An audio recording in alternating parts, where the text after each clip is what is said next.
Selamat pagi Ibu Bapak dan Saudara yang dikasihi Tuhan. Kembali berjumpa dalam Sapa Pagi. Hari ini Selasa 29 Agustus 2023 bersama saya. Dan sebelum kita memasuki atau memulai Sapa Pagi hari ini, mari kita bersatu di dalam doa. Kita mohon penyertaan Tuhan. Mari kita berdoa. Ungkapan syukur kami naikkan di hadapan-Mu ya Tuhan, Allah yang menjadi satu-satunya sumber kekuatan kami, Allah yang menjadi satu-satunya sumber kehidupan bagi kami. Kami mengucap syukur karena pagi ini kami masih diberi kesempatan untuk membuka mata kami, menghirup udara yang segar, dan kami masih diberi kesempatan untuk bersama-sama belajar akan kebenaran firman Tuhan. Kami sungguh memohon supaya Tuhan Allah sendiri yang memimpin kami, Roh Kudus yang menyertai kami dan memenuhi hati dan pikiran kami, sehingga kami tidak berjalan dengan pikiran kami sendiri untuk memahami maksud isi hati Tuhan. Terima kasih Tuhan. Di dalam nama Yesus kami berdoa dan kami memohon penyertaan. Amin. Ibu Bapak dan Saudara yang dikasihi Tuhan, adapun tema atau judul yang akan menjadi pokok bahasan kita dalam Sapa Pagi hari ini adalah dipulihkan untuk memulihkan. Dan saya ambil bacaan kita dari kitab Kejadian pasal 33 ayat 1 sampai 20 yang Ibu Bapak dan Saudara bisa membacanya sendiri di rumah masing-masing. Tetapi satu ayat saya ambil dari bacaan tersebut, yaitu dari pasal 33 ayat yang keempat, dengan bunyinya seperti ini.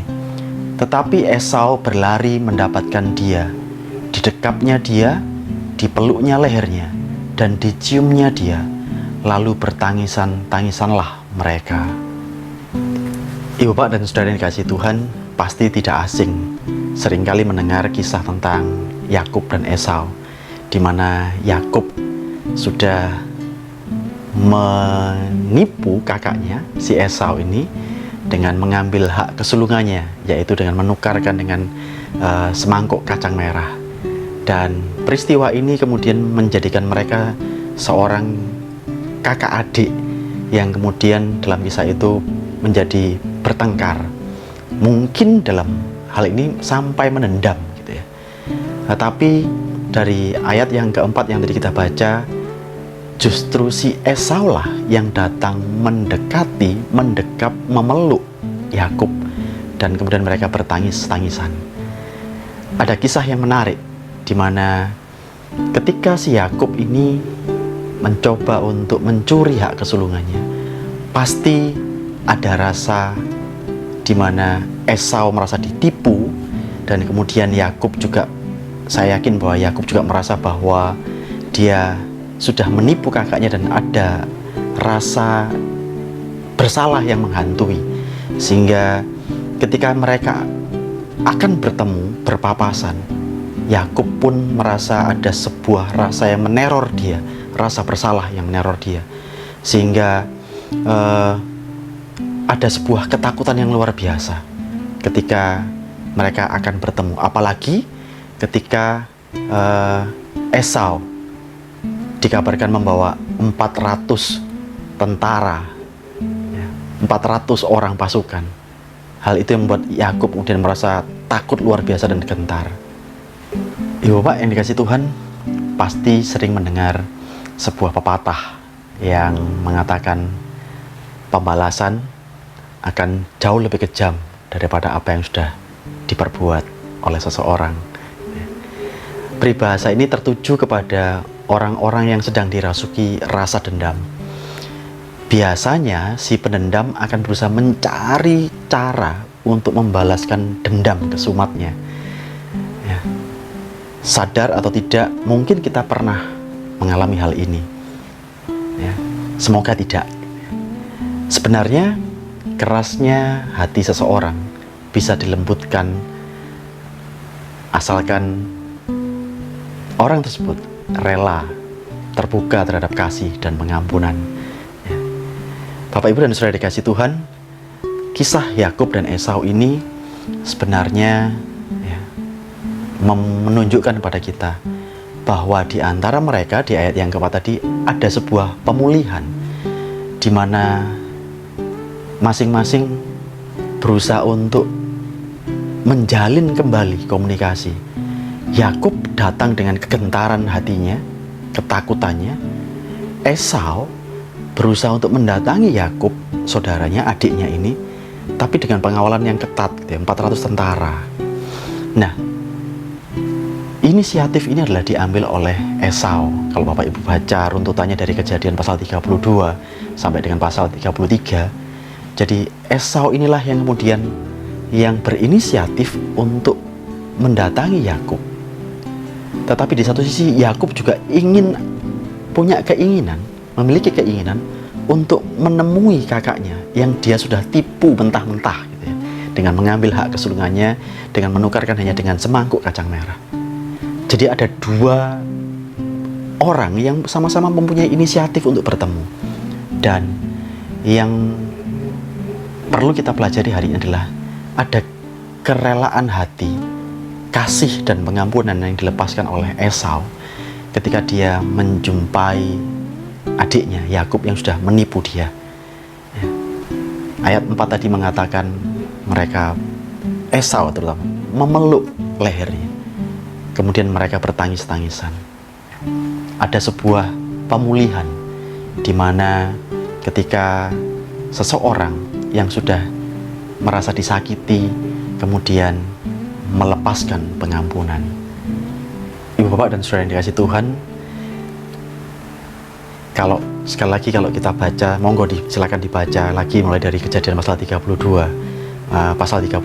sampai dengan pasal 33. Bahkan Yakub ini sampai bersujud 7 kali untuk bisa mendekat kepada kakaknya si Esau. Jadi ada kalau saya melihat bahwa ada sebuah rasa penyesalan dari Yakub yang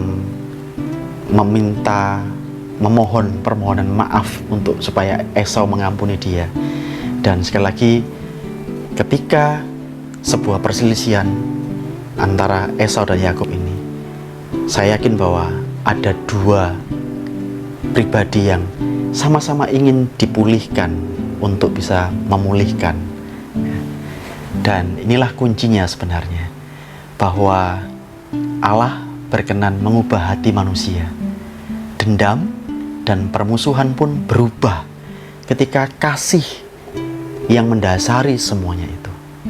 Kasih Allah mampu membuat keduanya melupakan getirnya masa lalu.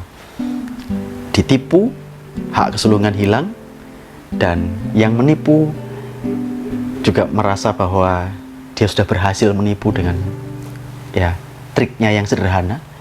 Tetapi kemudian ketika ada kasih Tuhan yang mendasari pemulihan itu, maka dendam itu pun menjadi sirna. Awal pemulihan relasi adalah niat dan keberanian untuk mengambil risiko demi memulai perubahan. Kita harus melawan rasa takut dan prasangka buruk. Untuk itu, kita bisa meniru kisah dua bersaudara ini, Esau dan Yakub. Mereka sadar bahwa permusuhan tak selamanya harus dipelihara. Sekali lagi, hari ini kita belajar untuk dipulihkan supaya kita bisa memulihkan. Ya. Saya tidak tahu pergumulan apa yang ada dalam pribadi ibu bapak dan saudara masing-masing.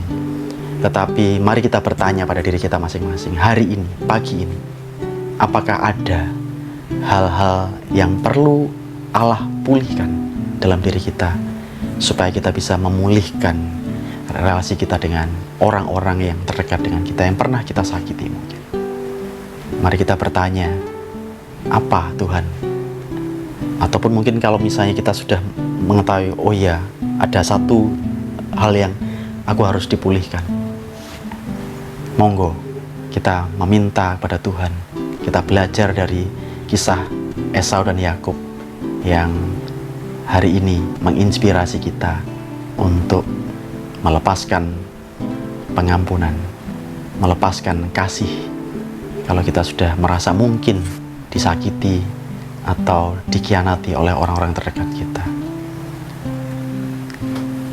Ibu, Bapak, dan Saudara yang dikasihi Tuhan, sekali lagi hari ini kita belajar dari kisah Esau dan Yakub yang kita tahu bahwa mereka telah dipulihkan dan memulihkan satu sama lain.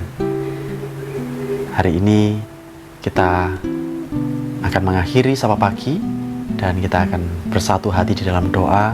Kita mohon penyertaan Tuhan agar Tuhan memampukan kita untuk boleh belajar dari kisah Esau dan Yakub. Mari kita bersatu dalam doa. Ungkapan syukur kami naikkan di hadapan-Mu ya Tuhan, karena pagi ini kami boleh belajar dari kisah Esau dan Yakub. Kami tahu bahwa bukan perkara yang mudah bagi kami untuk melepaskan pengampunan kepada orang-orang yang sudah menyakiti hati kami, yang sudah mendukakan hati kami. Tetapi pagi ini Tuhan, jikalau ada di antara kami yang sudah merasa disakiti, didukakan hatinya oleh orang-orang yang terdekat, ajar kami untuk boleh melepaskan kasih dan pengampunan. Dan ajar pula jikalau ada di antara kami yang kami sudah melukai hati orang-orang yang terdekat di dalam kehidupan kami, ajar kami untuk boleh mendekat, memohon pengampunan kepada Tuhan dan memohon maaf pada orang-orang yang sudah kami sakiti. Tuhan, sekali lagi kami tidak bisa berjalan dengan kemampuan kami sendiri. Kami meminta tangan Tuhan menuntun menyertai kami. Kami memohon supaya Roh Kudus memampukan kami untuk memiliki hati yang saling untuk memulihkan hubungan di antara kami. Kami ingin dipulihkan supaya kami juga boleh memulihkan orang-orang di sekitar kami. Terima kasih Bapa, terima kasih Tuhan Yesus, terima kasih ya Roh Kudus. Kami pagi ini akan memulai seluruh aktivitas kami. Sertai kami dan berkati kami Tuhan. Ajar kami untuk boleh melakukan setiap aktivitas kami, baik dalam pekerjaan kami, di kantor, di tempat kami bekerja, di rumah maupun di manapun kami berada. Tuhan tempatkan supaya kami boleh melakukannya seperti untuk Tuhan, bukan untuk manusia. Terima kasih Bapa dalam surga. Inilah seru dan doa kami naikkan hanya di dalam nama Tuhan Yesus Kristus, Sang Sumber keselamatan kami. Amin. Demikian Sapa Pagi hari ini, dan saya mengucapkan selamat beraktivitas. Tuhan Yesus memberkati. Salam Patunggilan.